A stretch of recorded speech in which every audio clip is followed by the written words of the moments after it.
What up, Pittsburgh Steelers fans? Matty Peak here with another episode of Steelers Touching Under, my quick takes and reactions to the Steelers' 24-17 win over the LA Rams away. The Steelers go 4-2, get back to the near top of their division before a 3-game home stretch against Tennessee, Green Bay, and the Jacksonville Jaguars. All right, so take number one. Kenny Pickett quietens the haters. I'm sorry, but people can slam Kenny Pickett all they want, but Kenny Pickett had a really good game from my perspective. He warmed up toward the end, but he needs the rest of the offense to fire if he's going to be warming up, being able to fire at the start. 230 yards, 17 from 25.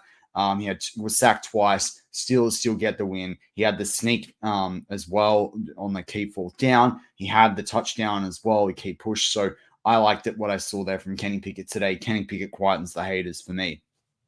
Number two, he'll be the icon in our thumbnail image for this video.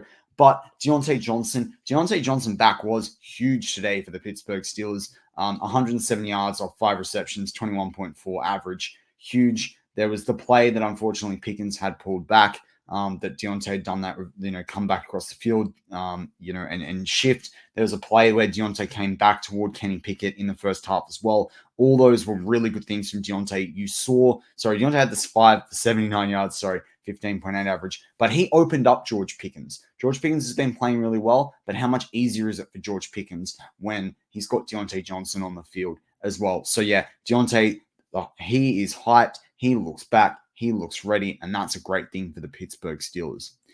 Number three, Minka, Holcomb, and Ogunjobi have, if you actually go back across the last few games, have provided a real spine for the defense. Minka's obviously doing a heap of tackling out back, a lot of playing in the slot, played a bit more deeper today. Holcomb's just a machine. I was quite worried when he was down earlier on in the game. But glad that he'd come back, continue 8 tackles again. He's having a monster season quietly for the Steelers. And Ogunjobi continues to support them again. 1 sack, 1 tackle for a loss, a quarterback hit, 4 tackles on the defensive line. Really getting it done with Cam Hayward out. So they're becoming a real spine. Obviously, Highsmith, Minka, and TJ and Cam Hayward when he's back are those really key star players. But you need a spine of the defense as well. And the spine of this defense is starting to really get in sync. Takeaway number 4, and he was almost my thumbnail image today, but Nick Herbig, congratulations on his first sack. Love that for him. We had talked about it on the show I did on the weekend, the TDU Boys show that I did solo, around the fact that the Steelers' pass rush was going to be huge for this game, particularly the depth in the pass rush, and working Nick Herbig in, I said, would be really important. Well, that came to fruition in today's game, so massive congratulations to Nick Herbig on his first sack. He's going to be someone that's going to be really key for the Steelers down the stretch and over the next couple of seasons in terms of giving TJ and Highsmith spells on the sideline. Take number 5 is Porter Jr. continues to be a bright spot in an average play, defensive back play. Kazi had a good game today, starting to work his way back for mine in terms of form. Didn't love what he did all season. I've been pretty cranky with him, but he played a pretty good darn game today. But Porter still, for me, remains that bright spot. I think Porter Jr., from my perspective, he had the pass defense.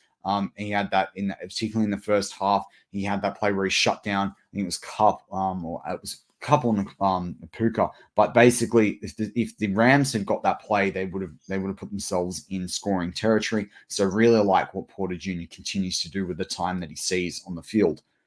And then take number 6 or 7, which I'm kind of going to meld together, is really around. Look, the Steelers did get it done today. It did look good. They won away. Don't want to be down on that. Don't really want to talk about the counter offense. But there was 7-point difference in kicks that were missed for LA Rams from Ma, the kicker. That makes it 24-24. So the Steelers would have had to do a bit more to win this game. And then secondly, and who knows what momentum would have been like, all those things. Secondly, the discipline from the Steelers today on both sides of the ball was not good enough. If they can't let that happen against the AFC North teams, who will really put them in a pit if they do that. And equally, some of the teams that can score quite a number of points, Jacksonville included. So I do think the Steelers got some discipline issues going back home before they play their 3-game home stretch. But hopefully, coming out of the bye, they had it tough going out of the bye away to the Rams. playing Matt Stafford, playing with a team that, had a lot of problems to fix. They got the win. They're 4-2. We take the win, but discipline has to improve. And we do have to remember that they're going to have to keep improving, because even though they're 4-2, and then that puts them, obviously they're a game behind Baltimore, but obviously they've got their divisional wins at the moment over Baltimore. But the reality is that discipline like this is going to cost you, and they got away with a victory here again. But hey, victory Monday, gotta love it. As always, go Steelers.